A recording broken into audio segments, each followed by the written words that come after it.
Oh, yeah, Andy. Absolutely. Rocks. We're listening to Rocks Aerosmith. Rocks Aerosmith, that's Aerosmith. That's probably their best album, in my opinion. Toys in the Attic was awful damn good, too. Draw the Line was probably their worst album. Legend has it they were in some castle somewhere doing coke with firearms. Boy, howdy. Man, another great weekend. Are you sure it's not spring, Andy? I mean, come on. It was like 60s all weekend, sunshine. But that's going to stop on Wednesday. That's because Wednesday is a travel day. It's Thanksgiving week. Happy Thanksgiving, everybody. Thursday is Thanksgiving. It is just a little shy past 8 o'clock. This fairly nice Monday morning, the 20th of November. Like I said, it is Thanksgiving week. And top of the morning to y'all. Of course, the big news on the weekend, for Montanans anyway, was the Brawl of the Wild, which was on Saturday. I mean, we had what? Big Sky Conference title was on the line. Home field, the number 2 seed, so they'd have home field throughout the playoffs. And, of course, bragging rights for the state. Only one team actually showed up, and it wasn't the Bobcats. They really looked flat all game long. They were like really beaten bad, and it was 37-7. It was bad, and then there's still the people that are saying, they should have a number 1 seed still. A 3-loss team, no matter how good you think they are, they still lost 3. 3-loss teams should be an number 1 seed, maybe in basketball and March Madness. Certainly not in football. There's a lot of 1-loss, no-loss teams that are more deserving than a 3-loss team. So nope, I'm not going to go with that. Division 1, all top 10 teams continued their winning ways, marching to the college football playoff. If everybody keeps winning, it's not going to make it real difficult. The big news over the weekend was Florida State. That's the 4-ranked team. They did lose their quarterback, Jordan Travis, right? Jordan Travis, and it was a gruesome injury. I mean, he's out for the year. And the committee might take that when the poll comes out tomorrow and move maybe Washington. Michigan won by a small margin. Washington won by a small margin. Of course, next Saturday is the game. Takes number 2 Ohio State on the road at number 3 Michigan. Huge game. Nationally speaking, you could figure you have Georgia undefeated, Ohio State undefeated, Michigan undefeated, Florida State undefeated, Washington undefeated. You have 5 teams undefeated going into next weekend. I know Florida plays Florida State. I know that. Michigan and Ohio State, one of those teams are going to lose. and they're out of the talk then. They become one of those one-loss teams, not a three-loss, one-loss teams. And I really think that the committee is going to be hard-pressed to let a one-loss team into this year's playoff unless they're a conference champion. Yeah. Georgia wins out. Michigan wins out. Say Washington wins out, and Florida State wins out. There you have your Final Four. Okay, one loss. There's no room for a one-loss team. Like I said, college football is a lot like one, and you're done. Not three. So, Andy, Thanksgiving's Thursday. Wow. I mean, there's some people leaving today. There's some people leaving today. Well, it's Monday. It's like no work gets done on a 3-day work week, except us. We're hard at work, coming at you, working. It's a U.S. holiday. Traditionally a time for your first big family and friends. It's different than the 4th and Easter, and it's different than that.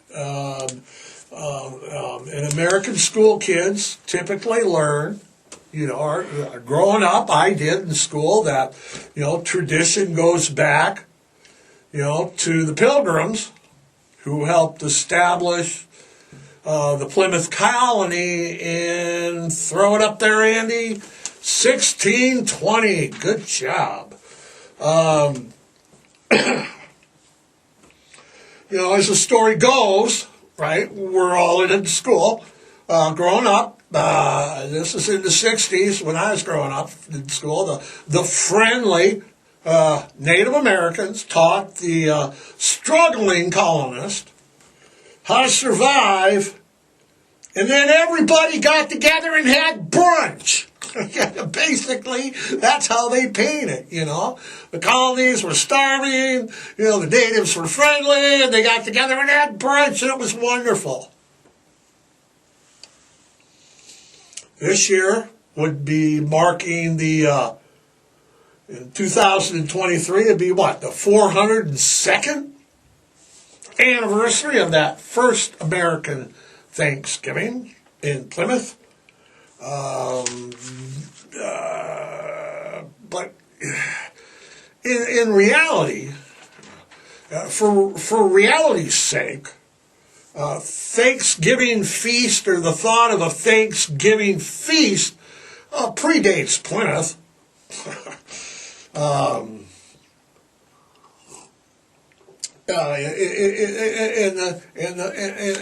not only does it predate Plymouth, but the piece that they were celebrating supposedly was tenuous at best. Okay,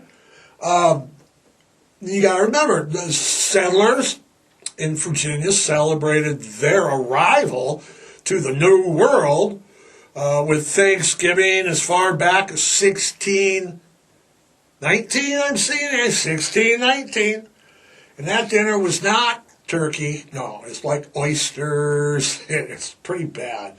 And it basically probably evolved around more prayer and just food that they could scrounge up. Our modern definition of the turkey and sitting around, you got to remember that the Spanish settlers that did this in Florida, and this was long before Plymouth too, they probably had salted pork and garbanzo beans. Garbanzo beans! I love that word, Nancy. Garbanzo. They had garbanzo beans, man. Sorry, man. I'm going on. It's Thanksgiving week. Can you give me a little latitude for going on about garbanzo beans? No matter how you say garbanzo, you can be mad. Garbanzo. It's like, whoa, dude, what's going on? Or you'd be like, garbanzo. Be like, what? All right. Okay, I'm sorry. Okay,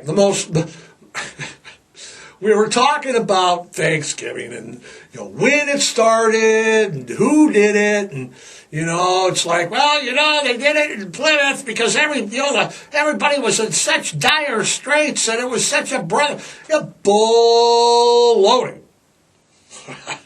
The true origins, okay, of Thanksgiving, most experts, most historians pinpoint 1637. That's when the then governor of Bay Colony, Massachusetts, his name was John Winthrop. Winthrop. Sounds like a rich, stuffed ass. My name is John Winthrop.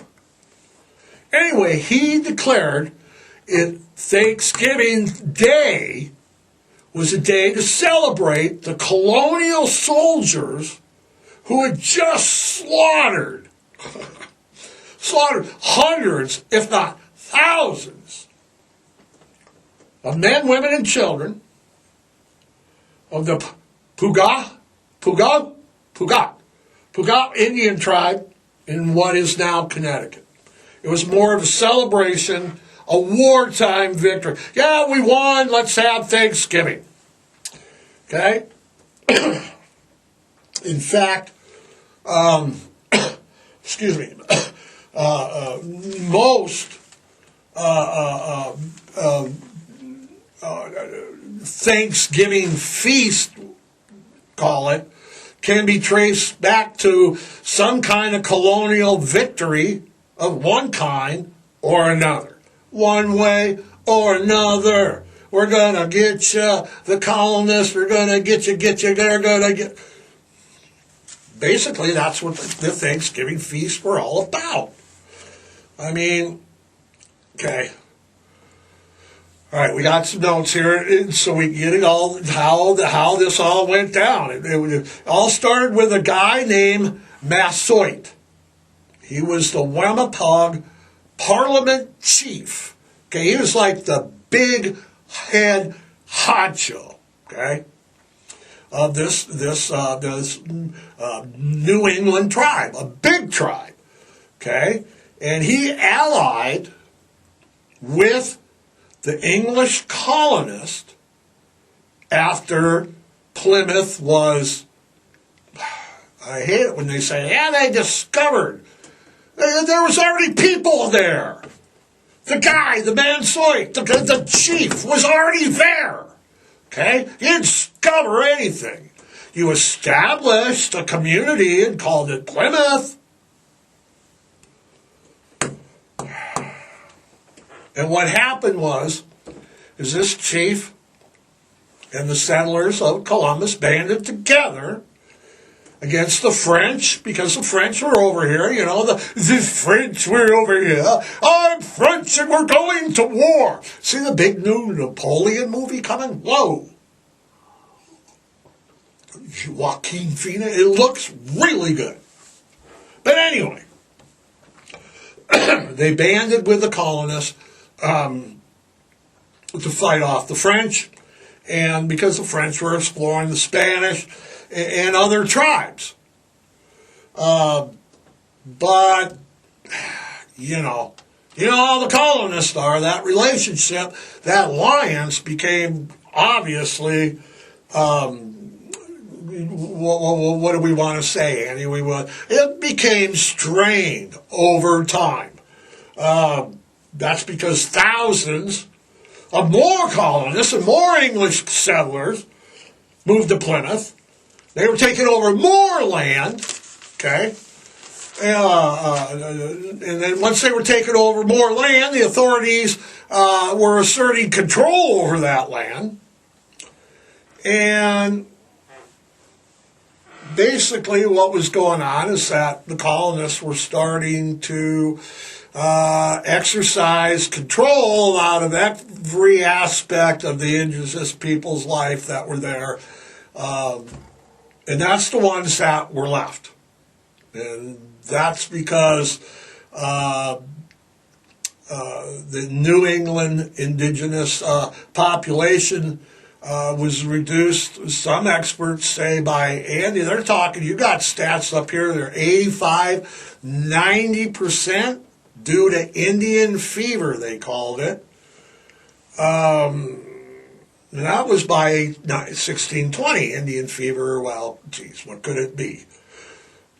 Smallpox, could be yellow fever, scarlet fever, could be a lot of things. But by that time, by the time that the population had been down, and the chief that was we talked about is what is it, Massalos?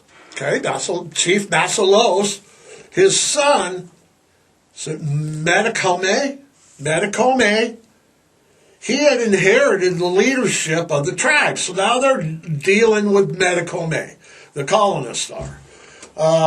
And by that time, between disease and the colonists running rampant, the Spaniards and the French,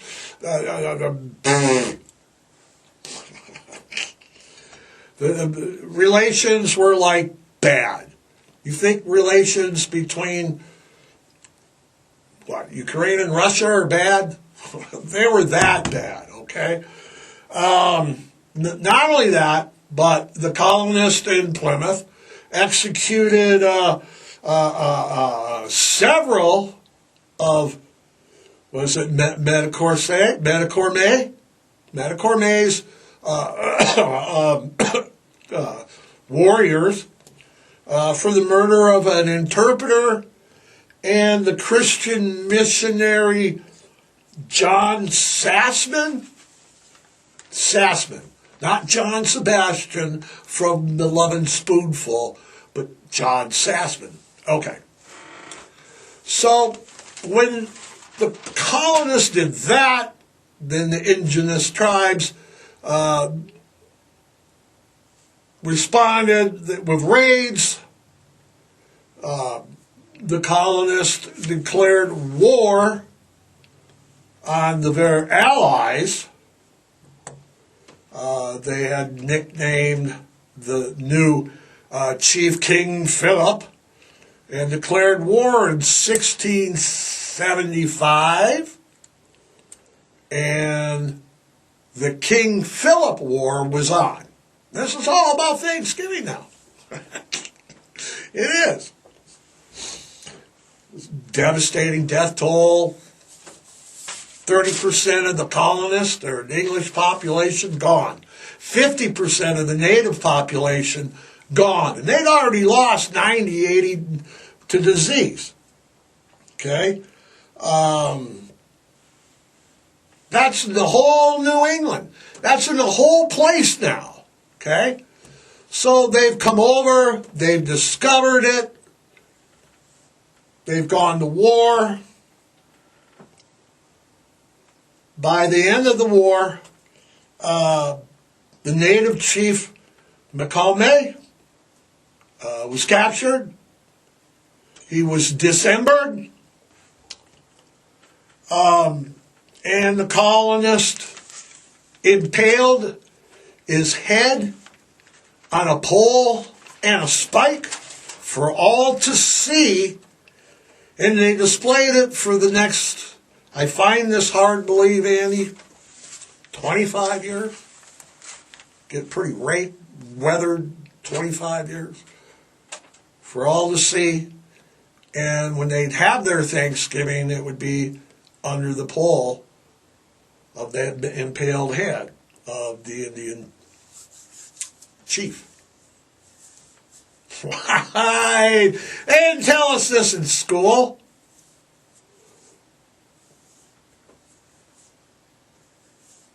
No, they didn't. So, it's a bloody history that we have in this country. We conquered. I don't have a problem with that because civilizations conquer. Okay, that's Romans Empire, and have you ever seen Gladiator? Unleash hell! The Thanksgiving, though, that I'll get back on track. Andy's doing the get back on track. You're singing songs again. The Thanksgiving that we celebrate was an official holiday made by Abraham Lincoln. That was in 1863. But the dark truth of this is, and I don't know for you of those have watched, I don't know if we've talked about this before. When I moved to Great Falls and I did internship in college, and when I was in college, going to the University of Providence, I worked part-time at O'Connor's Funeral Parlor. I learned some statistics there. And they match with the statistics that we did research for this show there. And that is that the dark truth of the matter is, that Thanksgiving holiday marks the beginning of the most dangerous time of the year. Okay? Now through Christmas, robberies are up, murder rates are up, porch pirates are everywhere, heart attacks, okay, reach their peak over the winter holidays. I'm telling you, I had more bodies that I picked up, and that's what I did. We called them removals, and I did more removals between Thanksgiving and like January 5th, 10th, right around there, than the whole other year combined. I mean, it's just amazing. Everything, I don't know whether it's the stress of being, the holidays are particularly dangerous. You watch the news. The stories that we found, we were contemplating during the show, just on all the horrendous murders and crap that are going on during this time of year, but that would take 2 shows. I just figured that it'd be cooler to just say this is how the history of this is the way it all started. But I don't know if it's the stress of being all cooped up with your family, or financial concerns because of the holiday, or maybe it's a secret side effect of the tryptophan in turkey. Crime statistics show that Thanksgiving is when a lot of people freaking snap. They decide some kind of crime that's really spectacular and it makes the news. And I think the most frightening thing was that the 2 things that we were looking at before we just did this was that, the violence that people go crazy and the unexpected. Grandma was just cooking the turkey and she shot everybody.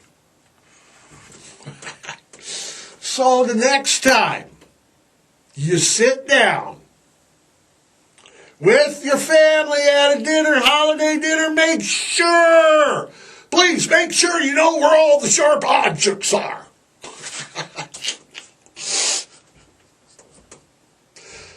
That's right. Oh, yeah, that's true. Andy just said that's assuming you even get there. That's even assuming if you make it to dinner. Like Andy, Thanksgiving is the biggest major travel day, perhaps the biggest travel day that we have as a country all year. It's bigger than Christmas. It's big. And what happens when people travel in the United States? they go missing. That's right. Statistics say that they go missing, that 40% missing people increased 40% over the holidays. Missing person reports. So that means that the people, that grandma get la-di-da, we're going to go see, my son, and boom, grandma's gone. I mean, really, it's a dangerous time of the year. I couldn't believe when I worked at the funeral how stressful everybody was. How stressed, everybody's on Facebook posting Christmas trees and Christmas greetings. And they're all like, ah-di-da, it's all great and fun and everything. But statistics say that the holidays are a really dangerous time of the year. And I know we've been really looking at the dark side of everything today. It's like, the colonists, they're slaughtering people and murder rates are up and what the hell, dude? But it's like, I guess it's no safer now in a civilized nation than it was 400 years ago? 402 years ago, when they were celebrating the slaughter of people. So, it's, wow. It's just statistically speaking, it's a dangerous time of year. Travel ride, car accidents are up. God, no way, you couldn't get me in a plane. No! No! We have a fear of flying. There's a book in the 70s, which was, they going crazy about it. But yeah, it's like, it's no safer now. It's no safer now than I just said, than it was for the natives or the colonists. Times have not gotten better, they've just gotten more. Times have not gotten safer, they've just gotten more out there.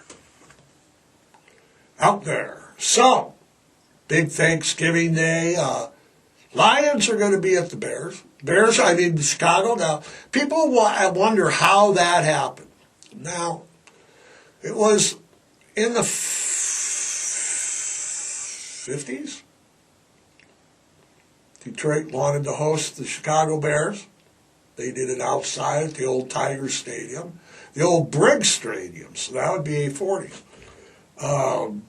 They did it just because no other team wanted to do it. In the 60s, Dallas said, hey, we'll do it. And forever, that's where you've had it. Now they spatter in everybody, but primarily it's the Lions and the Cowboys always play on, those teams will never change. Lions, even when they sucked, would have a good record on Thanksgiving and become competitive. So while you're getting ready for your holiday meal and you're watching over Grandma, making sure that she's not driving because, it's dangerous. All right. Just, get the Lions game on. I'm figuring they're going to beat the Bears. Prediction on Michigan game. Whoa. Okay, we got Harbaugh out. Harbaugh's have been out. Maybe the Big Ten this week will say, you can coach, we'll let you come back for that one game. Maybe not. They haven't looked good the last 2 weeks. They've been the road the last 2 weeks. Harbaugh will be he can't be in the sideline. He can be in the stadium. He can be in the tunnel. He can be in the locker room. Michigan hasn't looked good. They really haven't. They gave up? Shit, man. Maryland almost. We got out of Maryland by the chin of our chinny chin.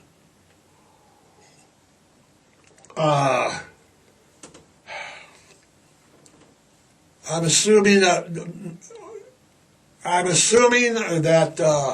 The higher ranked team will be the favorite. You have a home team. Here's how the line works. Your home team always gets 3 for just being at home. 3, maybe 3.5. So if they favor Ohio State by 3.5, that means they think that they're a touchdown favorite. I don't think so. So many intangibles come to play.